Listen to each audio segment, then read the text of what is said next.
Good morning, kids, and welcome to a brand new video of Fox Flicks on the Food Theorist. Today, we're checking out how these guys may have made a $1 million Whopper burger. Now, honestly, I have no idea what that's about, so let's hop in. What you got to say, bud? Burger King is giving away $1 million to whoever can make their next Whopper. Now, obviously, I've seen people all over YouTube trying to win this, showing off their entries, but I noticed that they're all going about it the wrong way. I've seen people use things like truffle, caviar, Wagyu beef, all things that would make a Whopper worth $1 million, but not win $1 million. You see, Burger King's actually planning to put this on their menu, and I don't really see Burger King piling on truffles for burgers all over the country. So today, we're throwing our spatula into the kitchen and showing our 3 entries to win this competition. But if we want to do that, we're going to have to go about it the theorist way. See, with these 3 burgers, we're going to keep 3 things in mind. 1, we have to keep costs down for Burger King so that they can make more of a profit. From there, we also have to make it cheap for consumers because, let's face it, no one wants to go to Burger King and spend $15 on a burger. And last but not least, it has to be delicious. So with those 3 things in mind, we're gonna have ourselves a surefire winner that'll keep customers cheap for the customer, cheap for the business, and delicious all around. And the King's pockets full. Hello, Internet! Welcome to Food Theory, the food show that also builds bridges. What am I talking about? Well, we haven't been the kindest to dear old Burger King over the last couple of ever, but that's all going to change today, because I'm going to not just make amends, but a menu item for them. Biggest threats. Hold on, let me try it for you. You're gonna not just make amends, but you're gonna make a menu item. You see, if you just say it, it's a lot better than dragging it out. I think if you didn't drag it out, you would have had a lot better of a chance. But, hey, what do I know? So, earlier in the year, Burger King announced their $1 million Whopper competition, an open call for the Burger Kingdom to submit any and every wild Whopper Topper combo to potentially earn a $1 million grand prize and a limited time only spot on BK menus nationwide. At the time of writing and filming this video, it's the last week of entries, so I hate to be the server of bad news, but by the time you're watching this, entries are closed. But just because it's too late to enter your own challenger into this BK Beef Off doesn't mean you're going to leave empty-handed today. Because in addition to seeing the highs and lows of my journey to become the Kingmaker, my goal is to provide you with a fresh Whopper recipe. A recipe for the burger that I believe every fast food restaurant, not just BK, needs to add to their menu. But before we heat up the grill or start shopping for ingredients, we gotta steal Tom's shtick and do a bit of game theory. So Tom, stay over there. You don't have any lines in this one. Anyway, this is a competition, so if we're gonna— You can't be like that to Tom. You can't be like that to Tom. To win, we need to know what's allowed, how we're being graded, and try to read between the lines to suss out what Burger King is expecting from a winning burger. Only then will we be able to devise our unbeatable strategy. I painstakingly read through all of the fine print of the $1 million Whopper competition, and here's what we need to know. Starting with the Whopper itself, each entry in the competition has to include either BK's flame grilled beef patty or a vegan Impossible patty. Additionally, we can only sandwich this between the standard BK buns. Sorry, but no pretty patties here. Where we are allowed to insert our creativity is with the 3 to 8 toppings that'll make our Whoppers unique. We mostly have free reign to put any ingredient we want into our burger, provided that the ingredients pass 3 criteria. Obviously, all the toppings chosen have to I'd rather eat rocks instead of that pink sauce. Be edible. For safety reasons, we can't include common allergens like peanuts or shellfish. The King also specifies that we cannot add any kind of beverage to our burger, so crafting a Coke marinated Whopper melt is a no-go, even though it would be right up our alley. The official rules also tell us exactly what the judging process will look like. After the contest submission period comes to a close, Burger King will have a panel of judges select 3 finalists based on 3 key categories: feasibility, popularity, and innovation. And here is where our strategy will spawn from. Feasibility is worth 40% of the final decision, and is the most heavily weighted of the 3, making it the most important criteria for us. That must mean that the other 3 are all around 30%. equaling 60 minimum. To consider. This means we need to focus on the availability of ingredients, their cost, and whether it's something that restaurant kitchens can easily store, prep, and use. So, adding an expensive white truffle cheese to our Whopper might taste delicious, but Burger King won't see it as cost-effective or easy to source. Likewise, any item that takes too long to prep, can't be made with the kitchen's appliances, or even takes up too much space in the deep freezer will get the axe. Next, BK will assess popularity, worth 30% of a burger's total score. And this, theorists, is where you can come in. See, if you want to help our Whopper get picked, there's a public voting period later on where you can actually vote for our entries. If you want to get updates for that, make sure you click the subscribe button below so that you can help the Food Theory Whopper be the winner. Aside from that, this score will also be based on the expected appeal of the Whopper to the widest range of BK diners. So, although there are sure to be some unique, one-of-a-kind combinations, those aren't what they're looking for. The King actually wants to sell these burgers, and apparently the B in BK stands for basic. Burger King will, however, take our Whopper's innovation into consideration for the final 30%. They'll evaluate culinary creativity, including how well each topping captures an authentic flavor or highlights a particular culinary tradition. They're also looking for a new twist on classic combinations that combine toppings in a brand new way. Finally, this category will consider the overall visual appeal of the final product. If the Whopper looks mouth-wateringly good, it'll have an advantage against less appealing competitors. Every entry then had to be submitted through Grillium, an AI that not only approves the toppings but spits out an image of what your burger may look like. After a few practice rounds of the least appetizing burgers I could dream up, a few things became clear about Grillium. First, ingredient order doesn't matter, which unfortunately means we're gonna have to throw away the results from our previous burger food theories. Secondly, even though we're allowed 8 ingredients, sometimes the AI image just prints out a select few. Not to be that guy, but this breakfast burger is actually supposed to have waffles and lettuce on it. Grillium only shows me strawberries, pancakes, whipped cream, and chocolate. Literally inedible. Luckily, after checking, the AI images are purely for marketing. The judges will be making their decisions off the full recipe submitted and not the fever dream food that Grillium cooks up. So we can just disregard. Actually, that dragon fruit one down the end doesn't look too bad, but not the pink sauce. Regard these digital burgers altogether and focus on the fixins. Oop, hold on. We'll be right back. And we're back. Let's go. All of that squared away, we're gonna get started with our first burger. And to make sure that it's popular among the consumers, we decided to look for inspiration at none other than the most popular burger on the market, the Big Mac. Plus, I figure it would give me a couple of troll points, not gonna lie. And luckily, with that idea, we're gonna be using ingredients that Burger King already has readily available. Look at that. We got tomato, lettuce, beef patties. Actually, those look pretty good. Buns. And ketchup, mayo, looks like some pepper, pickles, and I can't see what else is behind though, but a lot more seasonings. In their kitchens, so their supply chain should be ready for this. Is that While I get to cooking, let's explore exactly what's considered feasible for burger royalty. Obviously, BK's supply chain is a huge factor in what they deem reasonable to serve. A restaurant supply chain is the network a product goes through from farm to table. Not only does this include the farmers that provide the meat and vegetables, as well as the line cooks that do the cooking, but also the truckers that deliver ingredients and the managers that take care of the logistics. A lot of restaurants might deal with third-party distributors, but BK is established enough to have its own supply chain company, Restaurant Services Inc., dedicated solely to their needs. That actually makes any common ingredient sourcing cheaper for them than if they had to negotiate contracts with some unaffiliated supply chain company. Now, if we choose to source something rare, like say white tiger meat, that might be a costly challenge for BK and RSI. But for the Isn't it illegal to eat white tiger? Correct me if I'm wrong on that. most part, standard burger toppings should be easy peasy. As for what the fast food joints can actually keep fresh, we're dealing with an environment that wants to minimize prep time and maximize efficiency. So we want to prioritize ingredients that can be pre-made and that will keep for weeks in the restaurant's walk-in refrigerator / freezer. We also want to minimize the amount of space our ingredients take up in that storage, so the less single item ingredients the better. Double dipping recipes with other menu items can go a long way in keeping our burger's feasibility high. So sticking to the tried and true lettuce, onion, tomato, pickle combo is a sure bet. The tricky part was what would be the mac sauce. See, AI would only allow a total of 8 ingredients like I established, and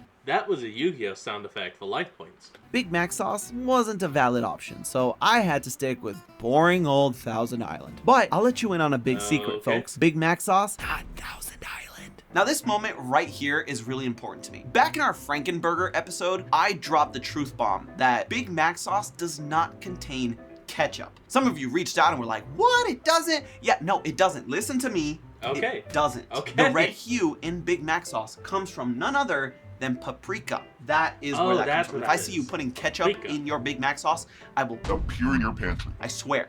I gotta Okay. say, this is a huge Jeez, pet peeve man. of mine. And I know what you're thinking. Santi, that's ridiculous. Well, so is ketchup in your Big Mac sauce. With that squared away Fine. and the patties nice and cooked, it was time to Oh, Santi, what happened to that burger patty? Oh, it's broken in half, man. What happened? assemble the Mac Daddy burger. And one burger Yeah, in you're and I was calling me? already starting to lose my mind a bit. Not a good omen of things to come. one final cheese. But Santi, the Big Mac only has one slice of cheese. Yes, we're improving it. We're trying to make this a winner, people. No matter how you Oh. feel about that extra slice of cheese or the tomatoes, you have to admit it looks delicious. Oh my goodness. Look at That's this. a- Do you see this right now? that's a That good is burger. amazing. It's But a the taste fruitful is one what as we're here well. All right, moment of truth. Let's see how it all comes together. Look at this bad Pretty boy. messy. I don't even know if I can fit this entire thing in my mouth. You're not gonna be able to, man. I see the trouble Matt had on Food Theory with being, not put out of context. Yeah. You need a burger Oh my press for God. that thing. Wow. I need a napkin. Oh boy. Ah! I should have seen this coming. You're going for another bite. Ah. Going back Yeah, for round that 2. was amazing. I needed a minute. The combination of all the flavors just worked so well. There's nothing groundbreaking about it. Like I mentioned, it's all ingredients that any location would already be stocked with, which will keep BK's accountants happy. Unfortunately, there may be one glaring issue with this entry. As it turns out, Burger King has Size? tried to rip off Mickey D's crown jewel plenty of times in the past. The Big King, the Double Supreme, the King Supreme, all BK's attempts at hamburgling the Hamburglar. My mistake here is that this recipe isn't currently in rotation, partially because McDonald's has been suing Australia's Burger King, aka Hungry Jack, over it for the past few years. Hungry Jack actually recently won that lawsuit, so I wouldn't be Hey! surprised if there's a return of the Big King soon. But yeah, might be an uphill battle with this Whopper. So instead of looking at their competitor for inspiration, in the second entry, I decided to look at Burger King just a little bit closer. I wanted to keep with a goal of sticking to ingredients we know Burger King has no issue sourcing. But now that I've certainly committed their menu items to memory, I came up with the idea of combining some of their more popular limited edition Whoppers together. The thought here is that not only are Okay. we nailing the feasibility and popularity categories with tried and true Burger King ingredients, we're also getting innovation points by throwing together a Whopper that is wholly unique. So how did I come up with this monstrosity? Well, the first stage was surveying all of the promotional burgers BK has previously showcased, from red Spider-Man burgers to black bun Halloween Whoppers. It's a shame that's that Grillium classic. doesn't allow colored buns because clearly it's a marketing hit. But besides that, the first thing that immediately jumped at me was that a substantial number of these burgers were built around heat. This made it easy to keep a workable flavor palette. We'd take the jalapenos from the 2006 Texas Whopper, add the pepper jack cheese from the Indiana Jones Crystal Skull Whopper, and the Oh. spicy queso from the 2022 Ghost Pepper Whopper. Ooh. To build out even more Ooh, contrast, I pulled out caliente. the crispy bacon from the California Whopper and took the smoky A1 sauce from their Halloween version. For my Oh, last ingredient, yeah. I wanted to honor some of BK's more bizarre promotions. Apparently, in 2022, a What single the- Berlin BK was serving up pregnancy craving burgers exclusively for expected mothers to be. Now, these disgusting Oh, combos what the- are bad, but they also Oh, provide plenty no. of variety. I know how many of you are secretly hoping I'd add ice cream or fish to my recipe, but I'm Not nabbing me. those fries and not looking back. Not Oh, never because I'm mind. Yeah, go afraid with of those fries. ingredients, but because we have a popularity score to worry about, which, after tasting, definitely needed to worry about it. This was a mistake. Let me go for another bite. Round 2. No. Why? Seriously, nothing about this burger worked. There's a reason why these ingredients were used on separate Whoppers, but even then, I feel like it wouldn't have worked in their own respective burgers. Is it Oh, logical that's from a bad. practical standpoint for Burger King? Absolutely. Is it going to win the popularity category? Most definitely definitely not. not. So for the final entry, I decided to shift focus slightly. See, the first two burgers focus more heavily on the two categories I've been referring back to, feasibility for Burger King and popularity. But there's one final category in the competition that I want to highlight with this last entry: culinary creativity, or how well we highlight a particular cultural tradition. That meant getting a little more personal this time around. Oh, hold on, everyone. We'll be right back. And we're back. Let's go. Taking a classic Argentinian appetizer or sandwich, however you want to call it, the choripan, which Oh. is essentially just chorizo and pan, bread, mashed together. You put it together, it's delicious. It looks Some like a people hot put dog. tomato on top, and most people put chimichurri or chimichurri. Oh god, it's just feels wrong. It feels wrong to say it like that. It's like saying Argentina instead of like Argentina. You know, it's weird for me. I feel like. It's okay, Salty. Anyway, For those of you okay. not familiar with chimichurri, it's a sauce or condiment that Argentinians often put on our meat. In fact, it's the only thing other than salt that's even allowed on there. It's composed of a lot of oil, parsley, oregano, garlic, and vinegar. There's also some variety from person to person in some other things, like red pepper flakes or chilies to add heat. The exact origins of it are a little hazy. Some say that it has roots in Basque settlers in Argentina, while others say it comes from an Irishman who signed up to fight for Argentine independence, and that the name chimichurri actually comes from the English name Jimmy McCurry. Oh, Yeah. No matter what the really? origin, though, the sauce is now forever linked to the country's Oh, cultural boy. identity. so we're set and ready to go, but there's actually one final thing I have to do. A quick wardrobe change. What do you want from me? I have a Nice, flair for the nice. dramatic. And before I sizzle some patties, I want to point out just one more thing. Chorizo is an ingredient that's popping up more and more around the country. You may see it now in breakfast burritos and Mexican dishes, but this is not that kind of chorizo. Mexican chorizo, the more popular kind in the US, is made primarily with vinegar and chilies, which makes it spicier and gives it a reddish hue. And Argentinian chorizo caliente. is made primarily with red wine, oregano, and garlic, which gives it a full-bodied, earthy flavor that pairs perfectly with chimichurri. Speaking of which, with my chimichurri ready to go, it was time to finish off the patty and assemble this bad boy. It's a Is that a hot serious plate. question? No, Jason. The sizzling pan was surprisingly brisk. Ridiculous questions aside, the chori patty was actually looking delicious, and I couldn't wait to dig in. This is Oh. looking way better than the Burger King That Whopper. actually does Just look pretty right good. off the top, the Whopper had nothing on this. I'd probably Wow. try that. Oh man. Am I a little biased? Sure, but it was good. I even had to get Jason to come in to try it. Unfortunately, his palate is clearly not refined enough for this burger. I think it might be You a little bit too on the earthy side for Burger King. I might like want a little bit mix the chorizo with the beef for one patty rather than two separate ones. more. That's blasphemy. You know what? Here, I'm gonna take Blasphemy. another Just- bite. Oh, okay. See, he can't stop. He can't stop himself. That's what you want, Burger King. It is good. I also haven't eaten in like 3 days because I've been working on this set. We Oh didn't my need the caveat. God. We They did don't not feed us at all. And I will continue to not feed you after this. But the takeaway here is that for curmudgeonly Jason, that Oh, was a Jason! glowing review. But how will it stack up to the competition's 3 criteria? Let's start with feasibility. Luckily, most of the ingredients on this burger are already well known to the King's Kitchen, so it won't be difficult to acquire and store the cheese, vegetables, and condiments used for the choripan burger. Really, it's the chorizo patty and the chimichurri that's going to be novel for BK Kitchens. Thankfully, a pre-made chorizo patty is just as easy to find fridge space for as beef or Impossible Burger patties, and raw Hey, chorizo look can at last that. unopened in the freezer for up to 6 months, or in the refrigerator for about a week. Technically, raw chorizo lasts longer when stored than beef patties, which should be used within 4 to 6 months of freezing or 3 to 4 days of refrigeration. Chorizo is also less expensive than beef. A 12-pound bulk supply of raw beef patties costs roughly $78 total, while the same Damn. amount of raw chorizo patties costs about $64. Likewise, the Oh, hello, chimichurri sauce people. should be easy enough to make. In a traditional kitchen, prep time usually only takes a few minutes for a fresh batch, but Burger King can also ship the sauce in bulk. Frozen chimichurri can last up to 3 months, and refrigerated, it can last for at least 5 days. I know for a fact that Nice. these ingredients are feasible for any Burger King to incorporate because several Latin American BK menus already cycle in seasonal choripan burgers, and the UK recently introduced smoky chimichurri burgers to their menu as well, which means Hey. we're also checking off our next category, popularity. There's already a proven market for these particular Whopper combinations internationally, so it stands to reason that BK will inevitably want to test these flavors with American consumers. My Whopper is that opportunity. Finally, let's talk criteria 3, innovation. By its very nature, my choripan Whopper is already a spin on a cultural classic. Growing up, I used to eat these all the time, whether it was birthday parties or family gatherings, Really? you name it. And not only does it carry the Argentinian seal of approval, its iconic taste profile is criminally untapped Nice. by American fast food chains. And this may be the King's golden opportunity. Don't just take Golden. my word for it. Take Jason's. And Burger King, you gotta look past our rocky history. I know that we've had our opinions about your food in the past and we haven't been the kind. I mean, I know that I started my journey as host bashing your spicy chicken sandwich into the ground repeatedly where it belongs.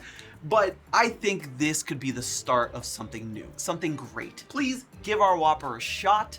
And for the rest of you, we'll make sure to keep you updated because there will be a public voting stage where you can help us get our Whopper onto Burger King's menu. That's it for now. And remember, that's just a theory. A food theory. Bon appetit. Well, I have to say, this was actually a pretty interesting video. Not too bad, and pretty easy on the palate. Well, alright folks, that's going to be the end of today's video. I hope you all enjoyed this. Remember to like, comment, and subscribe for more. Link to the original will be in the description below, and I'll see all you kids next time when we flick on. Peace out.